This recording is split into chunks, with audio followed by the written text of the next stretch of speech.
di podcast Reform the Reformers. Oke, jadi ini mungkin pertama kali kita ketemu ya di podcast Reform the Reformers dengan aku Nausali Gintik dan saya Benny Gubriantama. Oke, jadi teman-teman, podcast Reform the Reformers ini adalah podcast yang ingin mengupas tuntas terkait dengan isu kebijakan publik yang sedang hangat dan kira-kira jika ada satu isu belakang layarnya seperti apa sih gitu, tapi tentu dengan bahasa yang anak-anak Gen Z, anak-anak mungkin yang alpha gitu ya. Kita usahakan kalian pasti akan memahami. Jadi memang terus tunggu ya konten-konten berikutnya nanti di podcast Reform the Reformers. Oke, mungkin kali ini gitu ya kita mau ngebahas suatu isu yang sebetulnya ini udah lama gitu ya, ataupun mungkin setahun 2 tahun belakangan menjadi isu utama kita. Dan aku rasa teman-teman pernah merasakan ataupun pasti tahu isunya gitu ya. Betul. Mungkin langsung kita tanyakan aja mungkin ke Abed gitu ya, yang kebetulan mungkin mengetahui terkait dengan latar belakangnya dan kira-kira mungkin apa itu isunya Abed dan kira-kira kegundahanmu itu apa gitu. Ya, thank you Nal.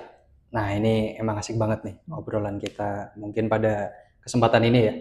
Dan ini ya aku mungkin akan sedikit cerita lah ya, mungkin soal kegundahanku gitu. Atau mungkin apa sih unek-unekku akhir-akhir ini. Ya mungkin sebenarnya ini tuh hal vital gitu. Dan fundamental. Tapi entah kenapa dari segi komitmen gitu, political will dan lain sebagainya, bahkan dari segi aspek tata kelola kelembagaannya, imperatif kelembagaannya seperti apa, itu sampai saat ini pun masih cukup abu-abu. Nah, yang nggak lain yang nggak bukan gitu. Ini mungkin aku awali dari sebuah pertanyaan gitu ya.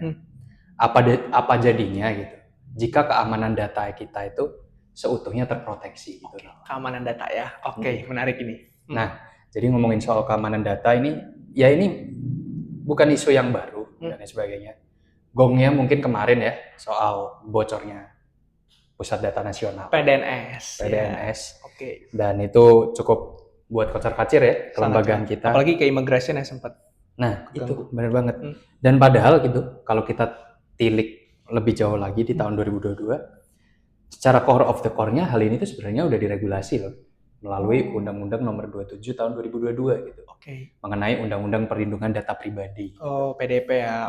Oke. Nah, perlindungan data pribadi ini sebenarnya ini merupakan suatu pijakan awal nih gitu. Sebelum kita lebih jauh ngomongin soal infrastruktur digital publik, keterpaduan data, satu data Indonesia. Sebenarnya ini core of the core nih. Nah, tapi yang menjadi masalah sampai saat ini aku pun nggak tahu ya, dan mungkin teman-teman juga bisa menilai secara turunan implementasinya seperti apa gitu. Peraturan teknisnya belum ada. Dari hal ini. Oke. Nah, sesimpel ini sih. Pernah nggak sih ada di suatu momen gitu bahwasannya kamu sendiri gitu, mungkin di tengah kesibukanmu, aktivitasmu, handphone kamu tiba-tiba ditelepon oleh panggilan-panggilan yang kita nggak tahu dari mana. Sering banget lagi. Spam dan atau juga judul, SMS judul itu lagi, dan link SMS phishing dan lain sebagainya. Yang itu sebenarnya udah menjadi pertanda gitu bahwasannya our data has been breached. Data kita tuh udah diterobos. Entah oleh siapa dan lain sebagainya. Yang itu kan menjadi pertanyaan besar gitu. Nah, pada kesempatan ini aku nggak mau ngomongin soal siapa yang bertanggung jawab, nggak mau siapa yang salah lah ya. Soal cara kelembagaan dan lain sebagainya. Tapi di sini aku bakal lebih jauh membahas bagaimana sih peranan kita gitu as a citizen gitu dalam hal ini. Terutama dalam konteks literasi digital ya. Kontekstualisasinya soal keamanan data itu tadi itu. Nah, kalau ngomongin kita keterpautannya terkait dengan transfer kebijakan itu sendiri, sebenarnya Undang-Undang PDP, aspek keamanan data dan lain sebagainya, itu cukup concern dibahas tuh di bagian Eropa sana gitu. Lahirnya Undang-Undang GDPR, General Data Protection Regulation. Di Uni Eropa memang benar-benar mereka mengedepankan bagaimana sih data itu memang aman di tengah adanya interoperabilitas itu. Data itu saling terkoneksi dan lain sebagainya. Satu data ya. Nah, tapi ada aspek yang kita lupakan bahwasannya ya di samping itu ada juga peranan dari literasi digital gitu, yang berimplikasi pada keamanan data gitu. Sebagai contoh Denel, kita sering banget lah ya nemuin ketika kita buka WA, entah itu WA kerjaan, WA keluarga juga terutama, tiba-tiba ada sharing berita-berita hoax Iya lagi. Atau mungkin undangan-undangan pernikahan yang itu sebenarnya nggak ada, tapi Ya. ketika kita pencet, nah itu ada virus-virus malware yang Betul. masuk ke handphone kita, Ya. handphone kita kebajak dan sebagainya. Nah itu sebenarnya landasan fundamental. Itu dasar banget ya berarti. Ya. Terkait keamanan data gitu. Nah, secara realitanya nih, menurut data gitu, dari kata data Insight Center, dari Komdigi gitu, indeks literasi digital kita tuh 3,65 skornya. 3,65 dari 5. Itu berarti apa tingkatannya? Rendah, sedang? Not too bad, not too good, but in the mid, average lah, tengah-tengah lah.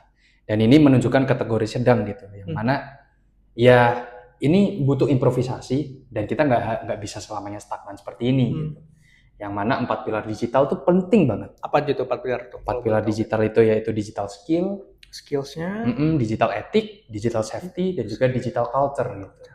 Nah, 4 ini sebenarnya itu bisa dibangun ke masyarakat gitu.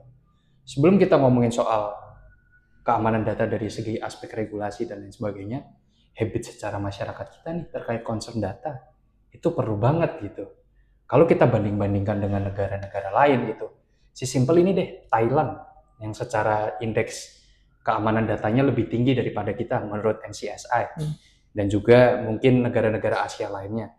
Mereka juga sudah paham betul gitu bagaimana soal keamanan data ini itu perlu banget di-build itu pendekatannya secara kultural ke masyarakat gitu. Ini poin menarik nih soal kultural ke masyarakat. Nah, ngomongin soal kultural ke masyarakat ini, kita paham lah ya, seolah-olah gitu. Seolah-olah banget nih ya. Revolusi industri gitu, 4.0 atau mungkin 5.0 lah dan lain sebagainya. Atau mungkin dengan kemajuan teknologi, transformasi digital dan lain sebagainya. Seolah-olah masyarakat ini menganggap, wah, mungkin nggak semua ya, not in a whole, tapi beberapa segmentasi masyarakat yang mereka menganggap, ngomong itu kejauhan. Kita ini masih ngomongin soal isi perut. Iya sih, itu kebutuhan sehari-hari dan lain sebagainya. Tapi, ya mau gimana pun juga, transformasi itu nggak bisa kita bendung. Ngomongin soal digital itu suka nggak suka mau nggak mau ya. Dan salah satu aspeknya tuh data itu, keamanan data kita pribadi gitu. Simple ya, gimana masyarakat kita bisa tahu deh mana yang berita hoax, mana yang real, mana berita yang benar-benar atau enggak, data yang bisa kita share atau enggak ke publik. Itu penting banget gitu mengenai literasi digital gitu. Nah, ada satu hal menarik tadi ya, mungkin ngomongin soal Thailand gitu. Thailand yang mungkin lebih skornya di atas kita gitu. Thailand sendiri dengan mendekatan transformasi digital yang strateginya itu disebutkan Thailand 4.0 mengenai transformasi. Itu menitik beratkan pada pendekatan kultural gitu, ke masyarakatnya. Untuk mereka mau nih bertransformasi dari konteks keamanan data, tahu nih mana yang benar, mana yang enggak, mana yang to do, not to do gitu. Nah, ini penting banget nih pendekatan kultural ke masyarakat yang selama ini selalu ngomongin ini terlalu jauh. Belum ada nih tokoh-tokoh masyarakat yang mungkin sebagai inisiator untuk memulai hal itu. Aku rasa pemerintah perlu sih. Menurutmu gitu juga nggak sih, Nor? Iya, kalau gue sih ngerasa bahwa kadang pemerintah kurang ada ketemu di tengah ya antara masyarakat maupun pemerintahnya. Itu. Di sisi lain memang pemerintah, mohon maaf, hanya formalitas untuk membuat sosialisasi, dan masyarakat pun mungkin ya faktanya mereka nggak tahu apa itu data, mungkin begitu mungkin ya. Nah, itu juga sama prinsip joint up governance yang selama ini belum seutuhnya dibangun. Selalu berorientasi government as a central. Padahal ada partisipasi masyarakat, partisipasi publik bermakna ya.